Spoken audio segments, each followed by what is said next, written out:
Hello friends, स्वागत है आप लोगों का हमारे चैनल यूजीसी नेट एकेडमी साहित्य में। तो भक्ति काल हम कर रहे थे, जो आज का हमारा टॉपिक है सूफी काव्यधारा यानी कि निर्गुण प्रेमाश्रयी शाखा या फिर निर्गुण प्रेम मार्गीय शाखा। ठीक है, आगे देखते हैं यहाँ पे उनकी विशेषता में। सूफी दर्शन या फिर तसव्वुफ का आधार परमात्मा को प्रेमिका व बंदे के रूप में परिकल्पित करना है। खुदा के साथ भय का नहीं, प्रेम का संबंध है यहाँ पे। मारिफत यानी कि सिद्धांत अवस्था की उपलब्धि, जिसमें साधक अपनी आत्मा और परमात्मा में फना यानी कि लीन हो जाते हैं। इश्क मजाजी से इश्क हकीकत तक की यात्रा है। यहाँ पे नोट करने वाला बात यहाँ पे दिया हुआ है, क्या सूफी काव्य परमात्मा को प्रेमिका और आत्मा को पुरुष के रूप में स्वीकार करती है, जबकि संत कवियों में परमात्मा को पुरुष के रूप में और आत्मा को स्त्री के रूप में स्वीकार करती है। ठीक है, तो यहाँ पे देखेंगे आगे प्रेम की मूल्य रूप में प्रेम की मूल्य रूप में स्थापना की गई है यहाँ पे। ठीक है, प्रेम का मूल्य रूप दिखाया गया। आगे जो इम्पोर्टेंट हो जाता है देखते हैं यहाँ पे हम। यहाँ पे है कि रहस्यवाद भावात्मकता की प्रधानता, सीमित मात्रात्मक की साधनात्मकता थी। प्राकृतिक रागात्मक चित्रण है। फिर देखेंगे विरह की अतिशयोक्ति वर्णन किया गया है। कथा वस्तु के 4 स्रोत इसमें मिलते हैं। कौन कौन से? महाभारत, हरिवंश पुराण, विष्णु पुराण और पौराणिक ग्रंथ। प्राकृत संस्कृत की परंपरागत कथनांक रूढ़ी है। उदयन, विक्रम, रत्नसेन आदि ऐतिहासिक और अर्ध ऐतिहासिक पात्र की कथाएं इसमें जुड़ी हुई। विभिन्न प्रेमी प्रेमिकाओं की लोक प्रचलित प्रेम कथा भी है इसमें। ठीक है, यानी कि ये प्रेम काव्य है, इसमें प्रेम को ही हर तरफ से दिखाया गया है। प्रेम से ही ईश्वर की प्राप्ति, ऐसे टाइप से। ठीक है, काव्य रूप में प्रेमाख्यान, प्रबंध, परंपरागत काव्य, प्रबंध, रूढ़ियाँ विद्वान है। भाषा ठेठ अवधी है। मुहावरेदार अरबी, फारसी, उर्दू, भोजपुरी व लोक भाषा शब्द भी इसमें मिलते हैं। आगे देखेंगे यहाँ पर छंद, मुख्य, दोहा, चौपाई, अलंकार में उपमा, रूपक, अतिशयोक्ति, समासयोक्ति आदि है। ठीक है, आगे देखेंगे लोक कथा का प्रतीकात्मक चित्रण खुदा व बंदे के प्रतीक के रूप में है। आगे है यहाँ पे साहित्यकारों ने अपनी कल्पना शक्ति का योग कर इसीलिए किसी प्रेमाख्यान को शुद्ध पौराणिक व शुद्ध ऐतिहासिक नहीं कहा है। प्रेमाख्यान के विभिन्न पात्रों की 2 श्रेणी है। कौन कौन श्रेणी में आते हैं पात्र?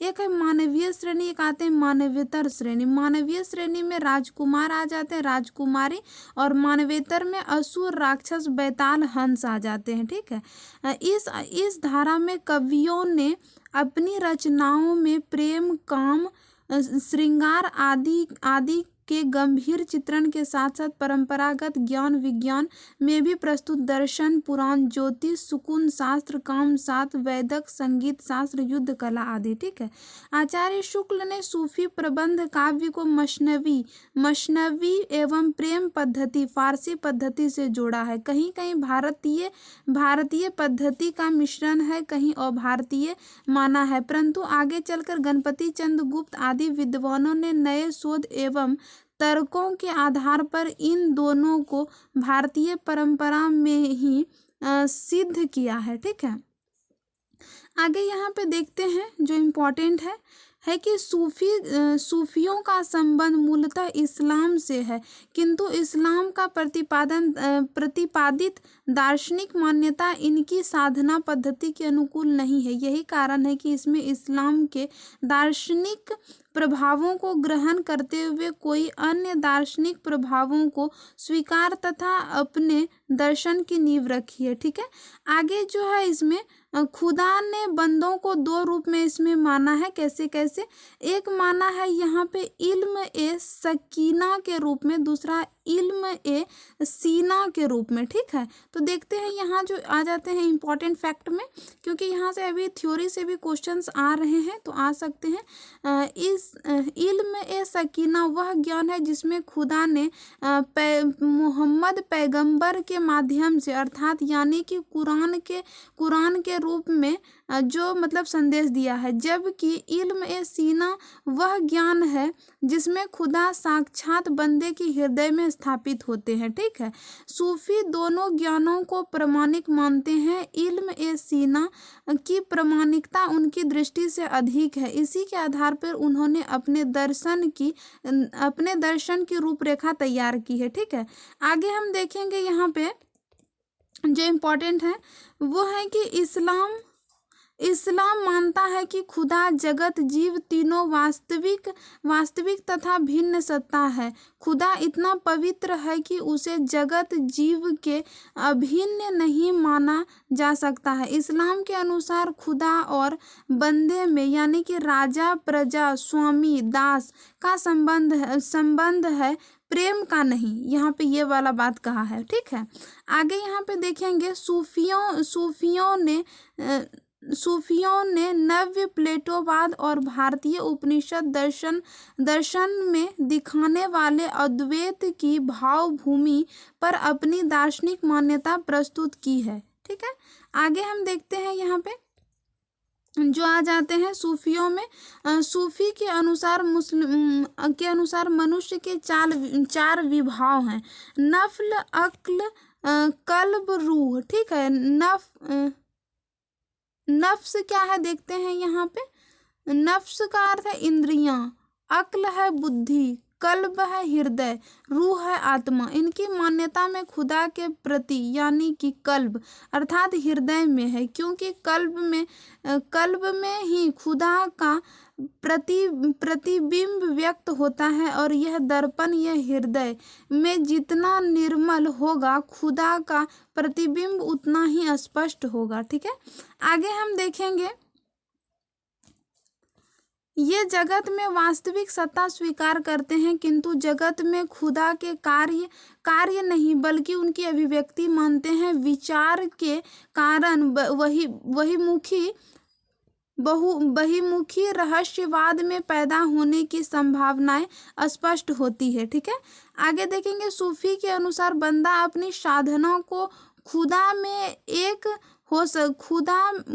से एक हो सकता है। ठीक है, यानी कि प्रेम से वो खुदा से मिल सकता है। यहाँ पे उनका मतलब मुख्य तथ्य यही है। ठीक है, आगे देखेंगे यहाँ पे लौकिक प्रेम में इश्क मजाजी से आरंभ होकर इश्क प्रेम यानी कि इश्क हकीकी पर समाप्त होती है। यानी कि यहाँ पे लौकिक से अलौकिक की ओर लौकिक प्रेम की प्रतीक को सफल बनाने के लिए सूफी ने खुदा को नारी के रूप में स्वीकार किया है, जबकि बंदे को पुरुष के रूप में। ठीक है, आगे हम फिर यहाँ पे देखेंगे जो इम्पोर्टेंट फैक्ट्स में आ जाएंगे, क्योंकि पढ़ने के लिए तो बहुत सारा है फ्रेंड, और कुछ भी पढ़ा हुआ बेकार नहीं होता है, लेकिन बोलता है ना कि उस पर ज़्यादा फोकस करना चाहिए जिसको कि हम देखें कि एग्ज़ाम्स के पॉइंट ऑफ व्यू से ज़्यादा इम्पॉर्टेंट है, जो आ सकते हैं संभावित। अब ऐसा नहीं हम कुछ पढ़ें जो कि मतलब सिर्फ पढ़ें ही। आगे हम देखेंगे यहाँ पे इस संपूर्ण प्रक्रिया पर जब साधक चलता है तो उनकी साधना 4 अवस्था में के शरीयत, तरीकत, मारिफत, हकीकत। शरीयत सामान्य अवस्था है, कुरान नियम पालन करने वाला, और जब हृदय शुद्धि होता है तब क्या आता है वहाँ पे तरीकत की अवस्था आती है, और ईश्वर की साधना का वास्तविक आरंभ मारिफत में आता है। ईश्वर की अनुभूति होना हकीकत यानी कि अंतिम है, जब बंदे को खुदा की प्राप्ति हो जाती है। इसके अंतर्गत वह फना यानी कि लीन होकर यानी कि वो गॉड में मिल जाते हैं। ठीक है, होकर की प्राप्ति करती है, वका की प्राप्ति करती है। आगे हम यहाँ पे देखेंगे सूफी शब्द का क्या क्या मतलब आता है। सूफी के यहाँ से भी क्वेश्चंस आ जाते हैं फ्रेंड, इसलिए इनको भी याद रखना। सूफी एक अर्थ होता है इसका ऊन, सफ़ा, पवित्र या फिर शुद्ध, सोफिया विद्या, सफ़ा, मक्का का एक पहाड़ी, सफ़ यानी कि पंक्ति, ठीक है। भारत में सूफी का प्रचार प्रसार 12वीं सदी ख्वाजा मुइनुद्दीन चिश्ती ने किया है। हिंदी साहित्य में सूफी काव्य परंपरा का समय लगभग 14वीं सदी से 18वीं सदी तक है, ठीक है। आगे हम यहाँ पे देखेंगे कि प्रमुख सूफी संप्रदाय और उनकी ये संप्रदाय देखेंगे, उनके आदि प्रवर्तक भारत। तो यहाँ पे भारत वाला ज़्यादा इंपॉर्टेंट हो जाता है फ्रेंड। तो देखते हैं, चिश्ती संप्रदाय में ख्वाजा मुइनुद्दीन चिश्ती 12वीं सदी उत्तरार्ध में है, ठीक है। एक होता है पूर्वार्ध, एक होता है उत्तरार्ध, ठीक है। यहाँ पे देखेंगे सुहरावादी संप्रदाय शेख बहाउद्दीन, तो यहाँ पे आ जाएंगे 13वीं सदी के पूर्वार्ध में, ठीक। कादरी संप्रदाय बंदगी मोहम्मद गौश यहाँ पे 15वीं सदी के उत्तरार्ध में आ जाता है। यानी कि यहाँ से एक भाग इधर आ गया, ये आ जाता है हमारा पूर्वार्ध, और इधर जो आता है वो हमारा उत्तरार्ध आता है। यानी कि मान लीजिए कि यहाँ और इसके इधर और इसके इधर, इस तरह, ठीक है। आगे हम यहाँ पे देखेंगे प्रमुख प्रेमाख्यान काव्य और उनकी विशेषता में देख लेते हैं क्या क्या, मतलब किस किस टाइप से वो हैं, ठीक है। यहाँ से क्वेश्चंस बनते हैं। हंसावली 1370 में असाहित का है, ये दोहा चौपाई में। चंदायन 1379 में, मुल्ला दाऊद का अवधी भाषा में दोहा चौपाई में। लक्ष्मण सेन पद्मावती कथा जो है 1459 में है। आगे देखेंगे ये दामोदर कवि का राजस्थानी में दोहा चौपाई सोरठा में है, ठीक है। आगे यहाँ से क्वेश्चंस आते ही हैं फ्रेंड, इनको मतलब नहीं ही भूलना है, इनको मतलब पढ़ना ही है, और इनका मैं बहुत जल्द ट्रिक भी बना दूंगी जिससे कि ये याद हो जाएंगे। सत्यवती कथा 1501 में ईश्वर चंद का अवधि में। मृगावती 1500 कुतुबन का। फ्रेंड्स यहाँ पे आप लोग ये देख लीजिएगा किस टाइप का, ये तो ज़्यादा इंपॉर्टेंट नहीं है, लेकिन हम यहाँ पे बोल सकते हैं कि ये जो है हमारे ये यहाँ पे ये इनको याद करना कि किसकी रचना है, और इनका यहाँ पे यहाँ से प्रकाशन वर्ष क्रम में लगाने के लिए आते हैं फ्रेंड्स, ठीक है। इनको नहीं स्किप करना है। मृगावती 1500 कुतुबन का है, यहाँ पे देख लीजिएगा आप लोग। अवधि माधवानल काम कंदला 1527 में गणपति जी का है, और यहाँ पे ये राजस्थानी पद्मावत 1520 में है, जायसी का है। अवधी भाषा में मधु मालती 1545 मंझन का अवधि में। माधवानल काम कंदला जो है चौपाई है, चौपाई 1556 में। कुशल लाभ का राजस्थानी। और फिर यहाँ पे आ जाता है प्रेम विलास प्रेम लता कथा, प्रेम लता की कथा है इसमें 1556 में। जटमल का राजस्थानी। रूप मंजरी जो है जो इसमें 1568। नंददास का ब्रज। माधवानल काम कंदला आलम का अवधि में, ठीक है। आगे हम यहाँ पे देखेंगे, यहाँ पे आ जाते हैं छित वार्ता 1590 में। नारायण दास का राजस्थानी ब्रज है। चित्रावली 1513 में। उस्मान का है अवधि में। रस रत्न 1518 में। पुहकर का है अवधि में। ज्ञानदीप जो है 1600 है यहाँ पे। 1619 में शेख नबी का अवधि में। नल दमयंती 1625 में। नरपति व्यास का अवधि में। हंस जवाहिर 1731 में। कासिम शाह का अवधि में। नल चरित 1641 में है। मुकुंद सिंह का अवधि में। इंद्रावती 1744 में है। नूर मोहम्मद का अवधि में। अनुराग बांसुरी जो है ये भी नूर मोहम्मद का है अवधि में। ये दोनों दोहा चौपाई में, यहाँ से ये भी इंपॉर्टेंट आ जाते हैं, ठीक है। तो इनमें से जितने भी दिए गए फ्रेंड्स ये सारे इंपॉर्टेंट है और सारे आए हुए ही हैं, ठीक है। तो इनको स्किप नहीं करना है। आगे हम देखेंगे यहाँ पे सूफी शाखा के प्रथम कवि किसने किसको माना, ये भी यहाँ से इम्पोर्टेंट हो जाते हैं। तो यहाँ पे आते हैं रामचंद्र शुक्ल ने मृगावती को 1501 में कुतुबन किया। राम कुमार वर्मा चंदायन 1379 मुल्ला दाऊद का। हजारी प्रसाद द्विवेदी सत्यवती कथा 1501 में ईश्वर चंद का है। गणपति चंद गुप्त जी ने इनको माना है। ये इनके प्रस्तोता यानी कि इनको मानने वाले हंसावली अशाइत का है, ठीक है, 1370। आगे हम यहाँ पे देखेंगे तो आ जाते हैं पौराणिक पौराणिक कथानकों में सर्वाधिक प्रिय नल दमयंती आख्यान जो कि 6 काव्य उपलब्ध है। हंसावली का रचना स्रोत विक्रम वेताल कथा इसमें पाटन की राजकुमारी हंसावली की कहानी है। राम कुमार वर्मा ने संधि काल के अंतर्गत मुल्ला दाऊद को रखा है। ठीक है, आगे हम यहाँ पे देखेंगे, यहाँ पे ये इम्पोर्टेंट है। चंदायन पूर्व भारत में प्रचलित लोरिक, उनकी पत्नी मैना, विवाहित प्रेमिका चंदा, प्रेम कथा पर आधारित है। लोरिक का नाम डॉक्टर माता प्रसाद गुप्त चंदायन में लोर कहा यानी कि लोर कथा भी कहते हैं, इसे लोर काय भी कहा है। दामोदर कवि ने अपनी रचना लक्ष्मण सेन पद्मावती कथा में वीर कथा कहा है। सत्यवती कथा में कवि ईश्वरचंद सगुनोपासक भक्त थे, इसीलिए सूफी मत के अंतर्गत पूर्व रूप में न सकने के कारण शुक्ल ने इसे भक्ति काल की किसी शाखा में नहीं रखा। तो यहाँ से फ्रेंड्स ये क्वेश्चन बन सकते हैं कि सगुनोपासक होने के कारण आचार्य रामचंद्र शुक्ल जी ने किसे भक्ति काल में नहीं रखा है। ठीक है, तो वो आ जाएंगे यहाँ पे ईश्वर दास। ठीक है, तो यहाँ पे ये आप लोग देख लीजिएगा क्योंकि यहाँ से मुझे ये लगता है इंपॉर्टेंट फैक्ट्स बन जाएंगे। ठीक है, आगे यहाँ पे देखेंगे हम मलिक मोहम्मद जैसी का समय क्या है, 1446 से 1542 यानी इनका समय काल रहा है। आगे देखेंगे यहाँ पे आखिरी कलाम में जैसी ने अपने जन्म के विषय में ये कहा है कि भा अवतार मोर नो सदी 30 बरस ऊपर कवि वदी। ठीक है, तो ये कहा है। आगे देखेंगे यहाँ पे हम जायसी सूफी फकीर शेख मोहिद्दी के शिष्य थे, वो जायस में रहते थे। ठीक है, तो आगे यहाँ पे जो इम्पोर्टेंट आ जाते हैं, यहाँ पे इनको इसकी बिल्कुल भी नहीं करना है। जैसी की रचना है पद्मावत की क्या विषय रही है संबंधित, रत्नसेन पद्मावती नागमती की प्रेम कहानी है। अखरावट देवनागरी वर्णमाला के हर अक्षर को लेकर सिद्धांत संबंधित है। आगे देखेंगे यहाँ पर तत्व भारी चौपाई सूफी दर्शन से प्रस्तुत है। आखिरी कलाम में कयामत का वर्णन, हजरत मोहम्मद का वर्णन है। कहरावत आध्यात्मिक विवाह, परमात्मा का महत्व, अन्योक्ति काव्य कहरवा शैली से है। चित्ररेखा व प्रतिम कुमार की प्रेम कहानी है।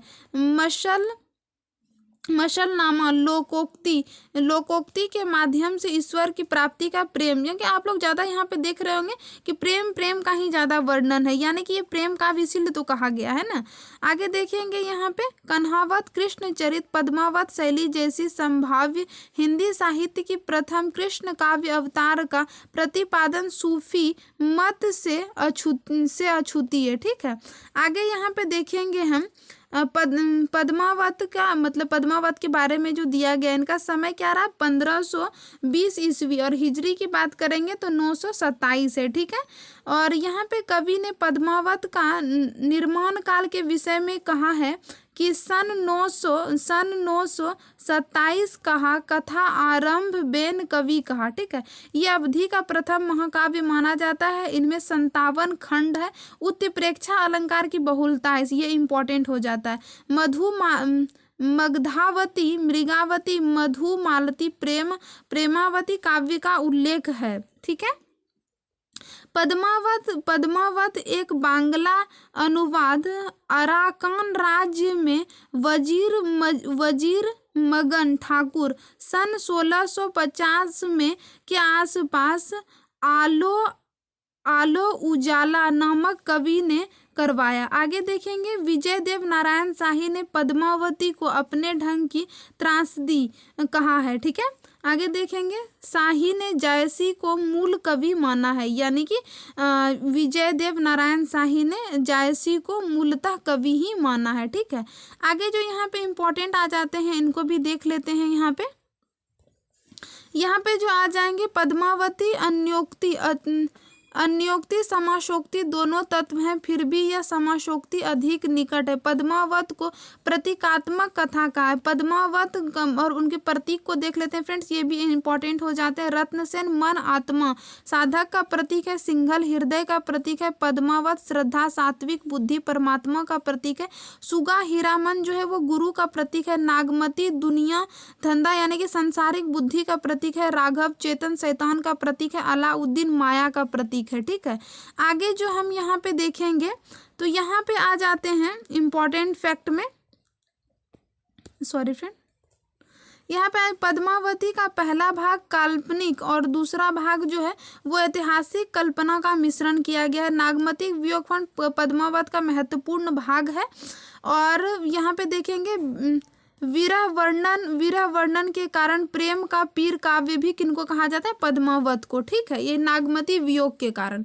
पद्मावत की भाषा क्या है? ठेठ अवधि। शुक्ल जी ने पद्मावत, अखरावट और आखिरी कलाम को ही जायसी की रचना माना है और इनके द्वारा संपादित मलिक मोहम्मद जायसी ग्रंथावली में 3 रचनाओं का संकलन भी किया है। ठीक है, आगे देखेंगे आखिरी कलाम।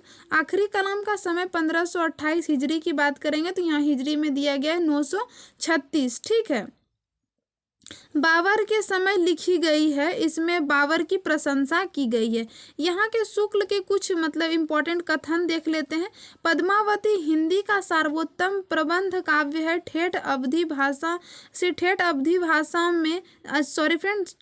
भाषा के माधुर्य और भावों को गंभीरता की दृष्टि यह काव्य निराला है। ठीक है, कुछ शब्द ऐसे हैं जिनका प्रयोग जायसी और तुलसी को छोड़कर और किसी कवि ने नहीं किया है। तुलसी की भाषा में काव्य की पूर्णता समझने के लिए जायसी की भाषा अध्ययन आवश्यक है। ठीक है, आगे देखेंगे आखिरी कलाम की भाषा पद्मावत अखरावट की अपेक्षा अधिक ठेठ बोलचाल की, यानी कि यहाँ से जो हमारे फैक्ट आ जाते हैं, यहाँ से जो इम्पोर्टेंट है ये सारे इम्पोर्टेंट है क्योंकि ये शुक्ल जी द्वारा बोले गए और शुक्ल जी हमारे हिंदी साहित्य के लिए बहुत ही अमूल्य निधि हैं। मतलब कि जिनके एक एक तथ्य, एक एक पॉइंट, एक एक बात को एग्जाम्स में बहुत ज़्यादा इम्पोर्टेंट दिया जाता है। ठीक है, आगे यहाँ पे देखेंगे मंझन मधुमालती इनकी प्रथम प्रेमाख्यान है। इसमें बहुपत्नीवाद का अभाव है। ठीक है, यानी कि बहुपत्नीवाद नहीं है। ठीक है, आगे देखेंगे यहाँ पे मधुमालती में मनोहर नायक मधुमालती राजकुमारी महारस नागर प्रेम कथा का समानांतर और इसके साथ साथ जो है प्रेमा और ताराचंद की प्रेम कथा चलती है। बनारसी दास जैन ने आत्मकथा अर्ध कथानक में मृगावती मधुमालती का भी जिक्र किया है। ठीक है, आगे देखेंगे यहाँ पे जो आ जाते हैं इम्पोर्टेंट में, यहाँ पे उस्मान जी को देख लेते हैं। उस्मान जहांगीर के समकालीन थे और हाजी बाबा चिश्ती वंश के थे। ठीक है, उस्मान ने चित्रावली में स्पष्ट उद्देश्य अमर होने की इच्छा बताई है, जिसमें कि चित्रावली से बढ़कर प्रेम कथा लिखने की चुनौती दी है। ठीक है, दी है। हाँ, आगे देखेंगे यहाँ पे चित्रावली के आरंभ में कवि की स्तुति के उपरांत पैगंबर व चार खलीफाओं की बादशाह जहांगीर की शाह निजामुद्दीन और हाजी बाबा की प्रशंसा लिखी। आगे हम देखेंगे यहाँ पे नूर मोहम्मद शाह के समकालीन थे। ये फारसी में रचना रोजतुक हकायक मिलती है इनकी। ठीक है, आगे देखेंगे इंद्रावती में शासक मोहम्मद शाह की प्रशंसा की गई है। अन्य में देख लेते हैं यहाँ पे जो इम्पोर्टेंट आ जाते हैं। यहाँ पे शुक्ल जी ने सूफी काव्य परंपरा में सूरदास नामक एक पंजाबी कवि को एकमात्र हिंदू कवि माना है जिसमें नल दमयंती नामक प्रेम कथा लिखी। ये इम्पोर्टेंट आज है फ्रेंड, और ये मतलब इम्पोर्टेंट है, इनको ध्यान में रखना। आगे देखेंगे अष्टछाप के कवि नंददास की जो रचना है रूपमंजरी प्रेमाख्यान काव्य है। इसमें रूपमंजरी व कृष्ण के प्रेम का चित्रण है। ठीक है, आगे देखेंगे हम दुखहरण दास ने 1649 में पुहु पावती नामक रचना की थी। ठीक है। गणपति चंद कृत माधवानल काम कंदला केवल दोहा में लिखी गई रचना है। काव्य के आरंभ में कवि ने अपनी परिचय देने से पूर्व कामदेव की स्तुति की है। ये ढोला मारूरधुआ कल्लोल कवि की है, परंतु इसमें प्रेमाख्यान रोमांस काव्य श्रेणी में नहीं रखा जाता, क्योंकि इसमें विवाह पूर्व प्रेम, नायिका प्राप्ति और शौर्य काव्य का अभाव है। इसमें केवल दोहा का प्रयोग व भाषा राजस्थानी है। आगे हम देखेंगे जो इम्पोर्टेंट में आ जाते हैं वो है प्रेमाख्यान काव्यों में 5 चौपाई के बाद एक दोहा की परंपरा। मृगावती, मधुमालती, इंद्रावती, सत्यवती कथा चंदायन में भी है। माधवानल काम कंदला आलम की 5 चौपाई के बाद में क्या सोरठा का प्रयोग किया था। ये यहाँ से इंपॉर्टेंट हो जाते हैं। ऐसे भी यहाँ देख सकते हैं, यहाँ पे हाइड करके लिखा गया है। 7 चौपाई के बाद दोहा की परंपरा पद्मावत और चित्रावली में। तो ऐसे क्वेश्चंस बन जाएंगे कि निम्नलिखित में से कोडिंग में दे देंगे कि इनमें से कौन से हैं जो कि 7 चौपाई के बाद दोहा का किसमें प्रयोग किया गया। तो यहाँ से ये फ्रेंड्स इंपॉर्टेंट हो जाते हैं। आगे यहाँ पे देखेंगे महत्वपूर्ण प्रेमाख्यान काव्य और नायक नायिका को देख लेते हैं, जिसमें आ जाएंगे यहाँ पे काव्य में आ जाएंगे चंदायन। इनके जो नायक नायिका है लोर यानी कि लोरिक और चंदा। सत्यवती कथा ऋतुपर्ण और सत्यवती, मृगावती राजकुमार, मृगावती पद्मावत, रत्नसेन पद्मावती और इनकी पत्नी नागमती, मधुमालती मनोहर, मधुमालती ताराचंद प्रेमा, माधवानल काम कंदला माधव और काम कंदला, रूप मंजरी कृष्ण विवाहित रहती और फिर रूप मंजरी। ठीक है। आगे देखेंगे रस रत्न जिसमें कि सोम और रंभा, चित्रावली और सुजान और चित्रावली, ज्ञानदीप और उनके रानी देवयानी। ठीक है। तो ये मैंने इस वीडियो के माध्यम से सूफी काव्य, वैसे फ्रेंड्स पढ़ने के लिए सारा कुछ है और मैं पहले भी बता चुकी हूँ, मैं ये गाइड से ही करवा रही हूँ और ये उनके लिए भी इम्पॉर्टेंट है जो न्यू स्टूडेंट्स हैं, जिनके पास बुक है और जिनके पास नहीं भी है, क्योंकि आप एक बार क्लास करके अगर आप पढ़ते हैं तो आपके माइंड में ज़्यादा रहेगा, आप खुद प्रैक्टिकल करके देख सकते हैं। ठीक है। तो आई होप मेरी ये वीडियो आप लोगों के लिए यूज़फुल, आपके एग्जाम्स में थोड़ा ना थोड़ा योगदान जरूर देगी। तो वीडियो के साथ बने रहने के लिए बहुत बहुत धन्यवाद।